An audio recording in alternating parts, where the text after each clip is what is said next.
தகுதி அறிந்து முதலீடு செய். திருவள்ளுவர் வந்து திருக்குறளில் குறள் நம்பர் 463ல் இதை பற்றி சொல்லியிருக்காரு. அடுத்தவன் ஆடுறான்னு நம்ம ஆடலாமா? உங்களோட ரிஸ்க் அப்படைட் என்ன அப்படின்னு தெரிஞ்சுக்கிட்டு அதுக்கப்புறமா நீங்கள் வந்து இன்வெஸ்ட் பண்ண ஆரம்பிங்க. என் ஃப்ரெண்டு வந்து ஆப்ஷன் ட்ரேடிங்கில் 1 லட்சத்தை வந்து 2 லட்சமாக ஆக்கிட்டான்னோ, இல்லை நானும் அதனால் பண்ண போகிறோன்னு சொல்லிட்டு நீங்கள் நினைக்கிறீங்களா? தயவுசெய்து நில்லுங்க. ஆக்கம் கருதி முதலிலுக்கும் செய்வினை ஊக்கர் அறிவுடையார் அப்படின்னு சொல்லிட்டு ஒரு குறளில் சொல்கிறாரு. இது குறள் நம்பர் 463. வர்ற லாபத்துக்கு வந்து ஆசைப்பட்டு கையில் இருக்கிற அசலையே வந்து நீங்கள் இழக்கிற காரியத்தை வந்து அறிவாளிகள் செய்ய மாட்டாங்க அப்படின்னு சொல்லிட்டு சொல்கிறாரு. ஸோ உங்கள் வருமானம், உங்கள் குடும்ப பொறுப்பு இதை எல்லாத்தையும் கணக்கில் வச்சு முதலீடு பண்ணுங்கள்.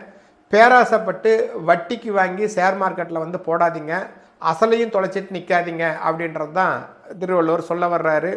முதலீடு என்பது வளரத்தான், அது வந்து உங்களையே அழிக்கிறதுக்கு உண்டான இல்லை அப்படின்றத வந்து புரிஞ்சுங்க. ஸோ நிதானமாக யோசித்து நீங்கள் முதலீடு பண்ணிங்கன்னா பணத்தை இழக்க மாட்டீங்க.